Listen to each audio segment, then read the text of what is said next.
welcome back to my channel. If you haven't already, go ahead and hit that subscribe button and that thumbs up button so you can see more of my videos and let people know that you love them. And let's go ahead and get on into the video.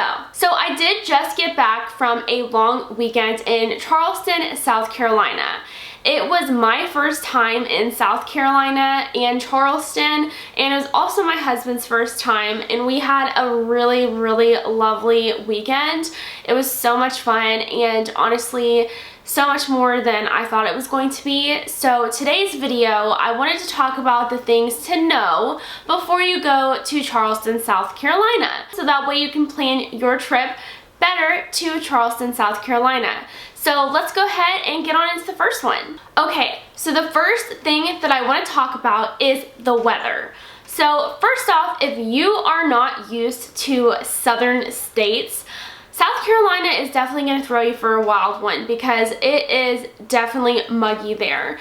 If you don't know, so I'm from Kentucky, so we get very muggy, humid summers. However, it is taken up a little bit of a notch over in South Carolina, and it's something definitely you need to prepare for. If you're not used to humidity, you will certainly get it when you're in South Carolina, especially if you go during the summer months. It's very wet there, so the heat is a very different type of heat than you would get out in the West. The weather is definitely hot and humid there, and yeah.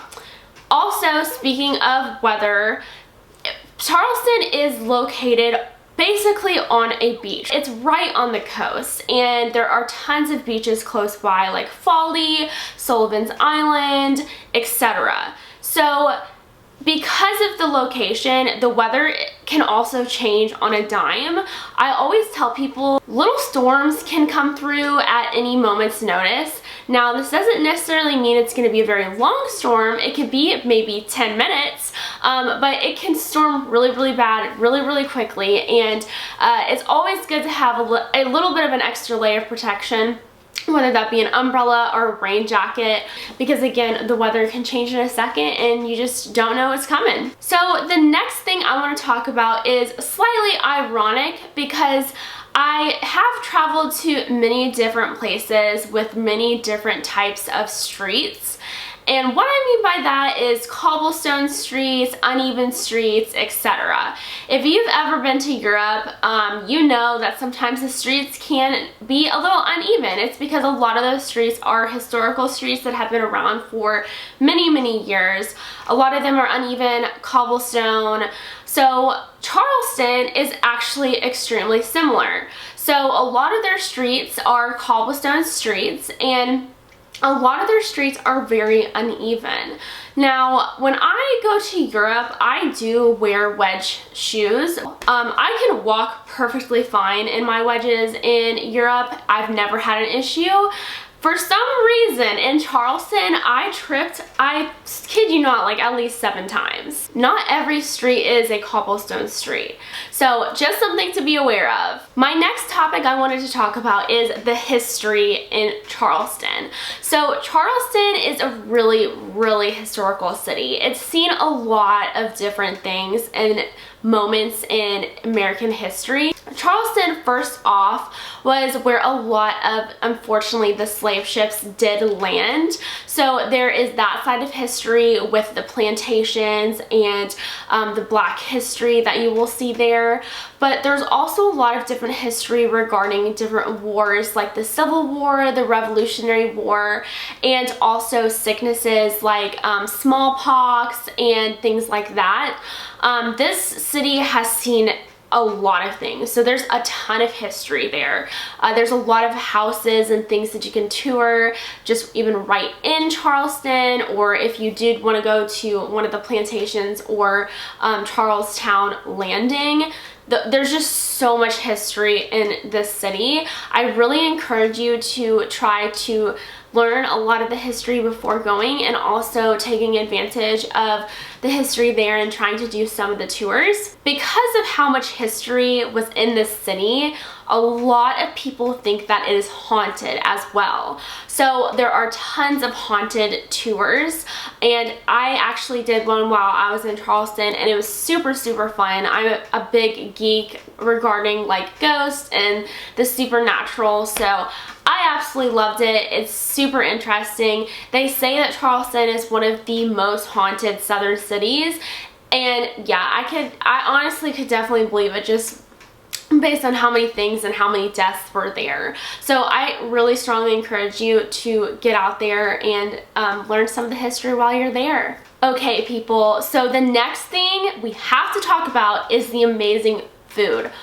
Oh my goodness. So if it wasn't for the fact that we walked around town so much and like was sweating our booties off, we would have gained so much weight if we just went to restaurant to restaurant, because the food, oh my goodness. If you guys are not from the South, first off, you're missing out a lot on food, but the food is amazing. And Charleston is no different. The food was so good there. First off, I am gluten-free because I have celiac disease. I was incredibly impressed with the gluten-free selections that we found at different restaurants. Typically the South isn't like super great with like allergies and stuff like that, so I was so shocked and surprised to find so many different things that I could eat. The food, oh my goodness, biscuits, gluten-free biscuits, and so much seafood, which it's fresh, it's right on the water, so you're getting so many good food, so much good food right there. Now, I will say that there are a lot of restaurants that are right downtown Charleston that are a little bit more expensive. However, a lot of them are very good, so it is worth going to.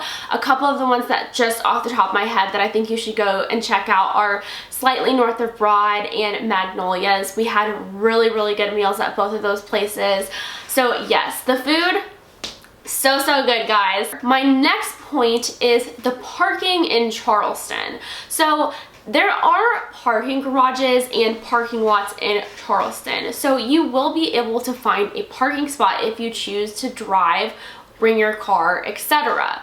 Might take you a minute to find a spot, especially on those busy Friday and Saturday nights, but they are out there, so don't be afraid to bring a car. We're from Kentucky, so the drive is just about 8.5–9 hours, so we did bring our car, we road tripped, but we did find parking every single night.